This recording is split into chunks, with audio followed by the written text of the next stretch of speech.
The Federal and Vale Hospital jointly present the Madurai Marathon 2025. This event is co-presented by Walking Shoe Company and powered by PSNA College of Engineering and Technology and Tucker EV Chargers. Run for Bone and Joint Health on Sunday, December 21. Entry is free. All are welcome. The government's new SIM binding rules could change how millions of people use apps like WhatsApp and Telegram on their laptops and multiple devices. Now, the government is saying that this step is crucial to curb cyber fraud, but will it actually do that? To discuss this, we have with us cybersecurity expert Venkata Satish Butula. Welcome, sir. Thank you for having me. Okay, so straight away I will start by asking you if you could explain what SIM binding means and what this November 28th directive by the Department of Telecom to multiple apps, what does it want them to do? So we have been using UPI apps, right? So I think almost every one of us are using UPI apps. And when we are registering on the UPI apps, there's a SMS which is being sent out from our phone, and then it registers itself. So what exactly it is doing is it is binding our SIM card to the device. Okay, so it is a technical link between our SIM card and our phone. So, for example, currently what we are doing is in WhatsApp. So, in order to log into our WhatsApp account, we need an OTP, and OTP can be received from any device, right? It can be received from a device on someone who is in Delhi. I'm sitting in Mumbai. You can share the OTP, and I can put the OTP on my phone, and I can log into the device, log into WhatsApp on my device.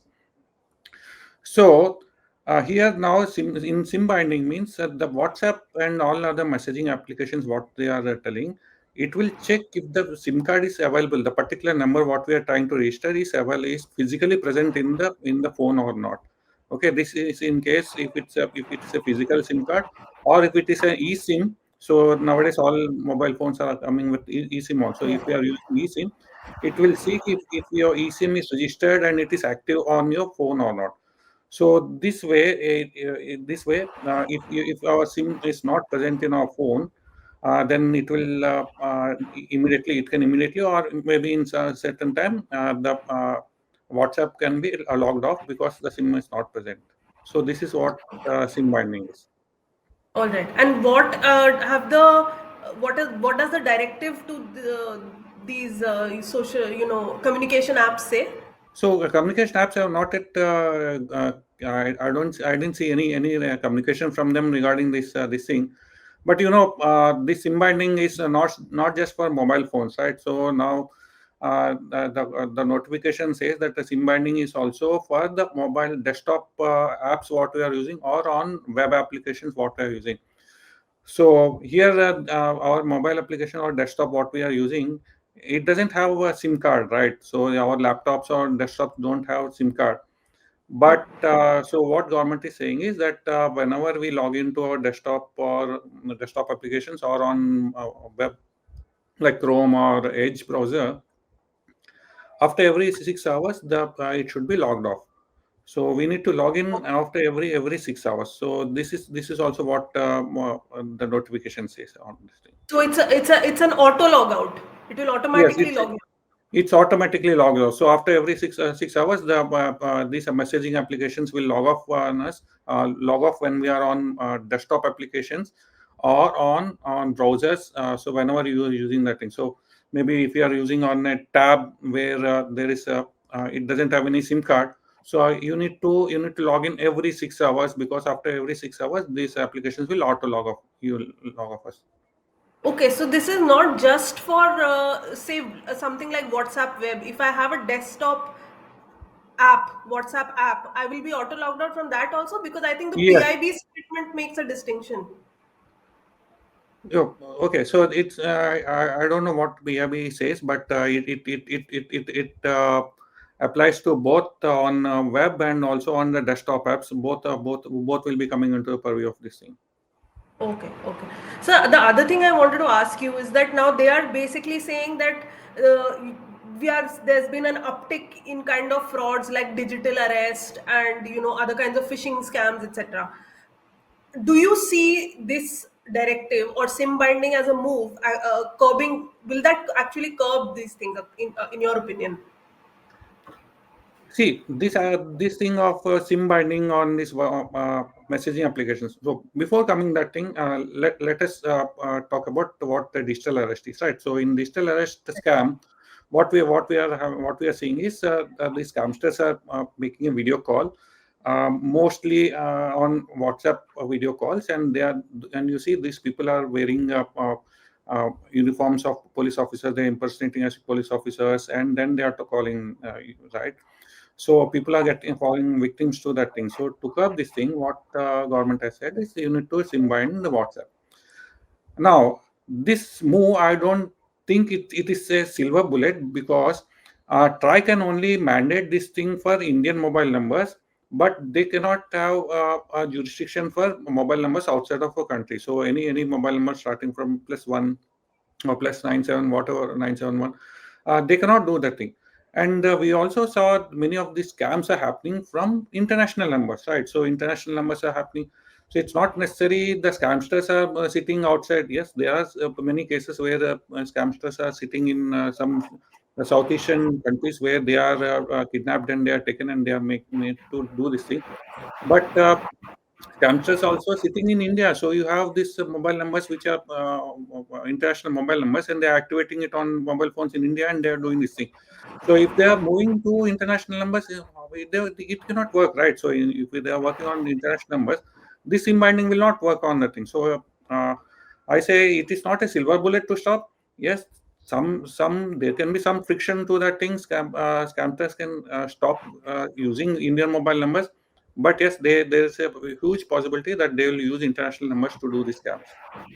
Yeah, as it is, there are, I think, a lot of cases of international numbers being used for both scamming and spamming already. So you're Correct, saying that correct. that cannot be curbed through this mean.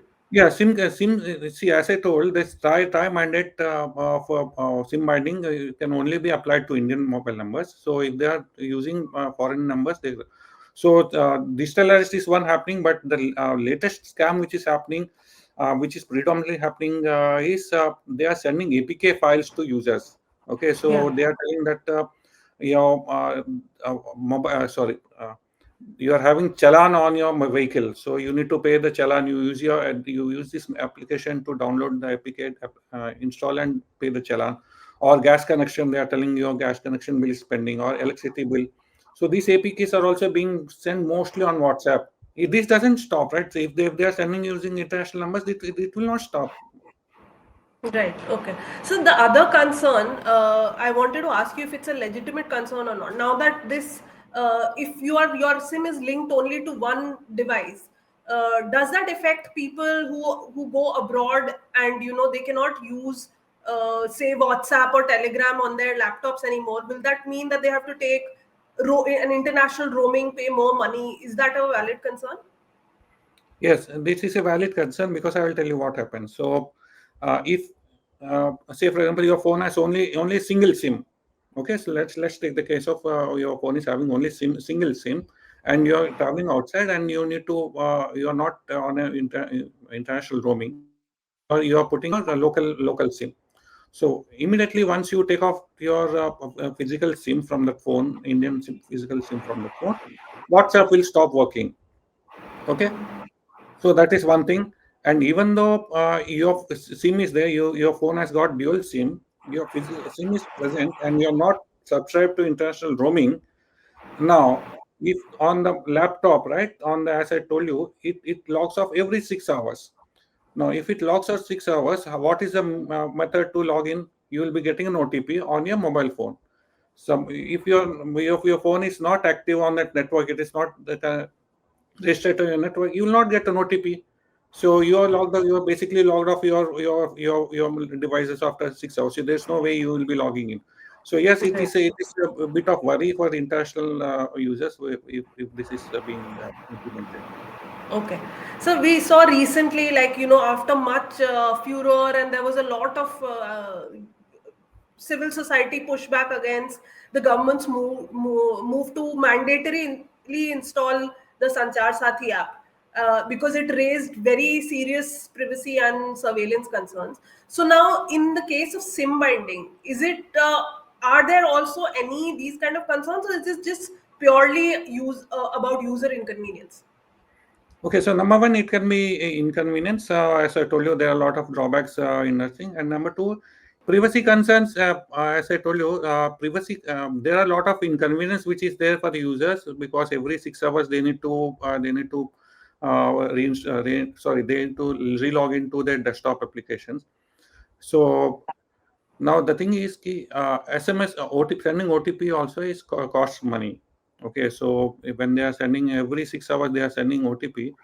So they may be pushing it to another factor. Okay, so they may be asking you to give your email address and everything to push that OTP because your mobile number sending to mobile number is costly. So yes, they will get access to our email address. And also the privacy, what I see is every time you are logging in, they will be getting our location, everything. They will be seeing our location. So privacy is not a major concern over here when talking to SIM binding. It's only inconvenience what we are looking into that thing. You were saying something about Meta. Meta may introduce us to provide our email addresses. Okay, so till now they only have our mobile number. So now they will be also getting our email addresses. These days, what on WhatsApp, what we are seeing is we are seeing a lot of spamming which are happening. Right, we are getting a lot of unwanted messages. So our email addresses may be being used to send those unwanted messages to us. So that is one Right. of the drawbacks what I'm looking into. Okay. So lastly, I just wanted to ask you, like, since you're saying that this cannot, in the case of digital arrests or other kind of scams, that for international numbers nothing can be done. So is there some other way, more efficient way to deal with the cases of cyber fraud like this? To tackle cyber scams, what we need to do is we need to do user education, right? So scams are happening because users are not aware of these scams. Even though every day we see these digital arrest scams are happening, but still we are looking senior citizens are getting scammed every day. They are losing crores and crores of rupees, right? So what we need to do is we need to have user awareness. And the current user awareness, I don't think it is working because even today we are seeing every day if we open our newspaper, we see one or two scams which are happening. So I think we need some kind of campaign, what in scale of Pulse Polio Abhiyan, right? So Pulse Polio Abhiyan, it was done on a large scale. Volunteers went door to door. They made gave the importance of what do bund and they. So we eradicated Pulse Polio. So now the government should look into doing user awareness campaigns on such a large scale where these volunteers can go door to door. They can first target the senior citizens who are living alone, so they can go to them and they can educate. They can show actual what the videos look like, right? So these people don't know, so they show videos and then can make them aware of this thing. So I don't think prevention is a better cure. So and there's nothing more than prevention, right? So we need to Right. tackle, yeah.